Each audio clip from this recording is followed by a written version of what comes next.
অন্য কেউ করে কিনা সন্দেহ।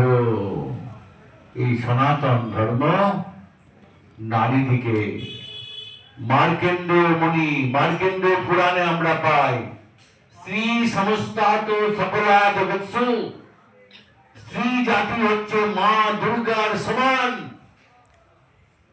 মহামতি মনু বলছেন, যে গৃহে নারী পূজিতা হয় না সে গৃহে ভগবান বাস করেন না, করেন না, করেন না। তাহলে দেখেন, তাহলে ভগবান আমাদের এই যে শাস্ত্র আসতে, এই শাস্ত্রের মাধ্যমে আমি জানতে পারছি যে নারী কোনো ভোগ্য বস্তু নয়। আমাদের যখন প্রথম জন্ম হয় আমাদের প্রথম উচ্চারণ হচ্ছে মা। মায়ের সঙ্গে সন্তানের নারীর সম্পর্ক, নারী কাটতে হয়। প্রহ্লাদ মহারাজ, প্রহ্লাদ মহারাজ, তার মায়ের নাম কি ছিল?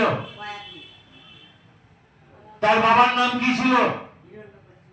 হিরণ্যকশিপুর কি কে ছিল? দৈত্য ছিল। অথচ তার মা ছিল কৃষ্ণ ভক্ত, কয়াদু।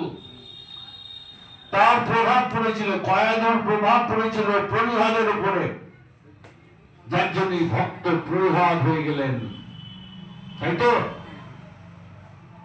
সুনীতি, সুরুচি, সুনীতি ভালো প্রভাব পড়েছিল ধ্রুব মহারাজের উপরে।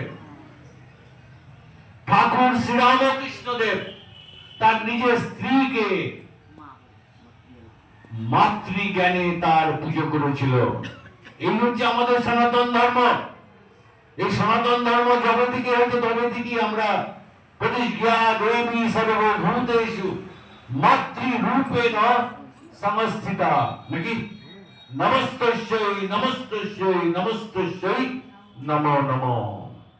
যে গৃহে নারী পূজিতা হয় না সেই গৃহে ভগবান বাস করেন না, বাস করেন না, বাস করেন না। দুর্গা পুজোর সময় অষ্টমীতে আমরা কুমারী পুজো করি, কুমারী পুজো করি, আমরা মাতৃজ্ঞানে আমরা পুজো করি। কোথায় পাবেন? কোথায় পাবেন? পৃথিবীর কোথাও পাবেন না যে নারীকে এইরকম ভাবে সম্মান দেওয়া হয়। স্বামী বিবেকানন্দ বলেছেন, স্বামী পুরুষ অপেক্ষা স্ত্রীরা অনেক বেশি শক্তিশালী। সুতরাং এই দেশে আমরা সনাতনীরা আমরা নারীকে যেভাবে সম্মান করি, মা নারীকে আমরা দুর্গা স্বরূপিণী আমরা হিসাবে দেখি, দশভুজা হিসাবে দেখি। ঈশ্বরচন্দ্র বিদ্যাসাগর, তার মায়ের নাম হচ্ছে কি? ভগবতী দেবী। ভগবতী দেবী ছিলেন গরিব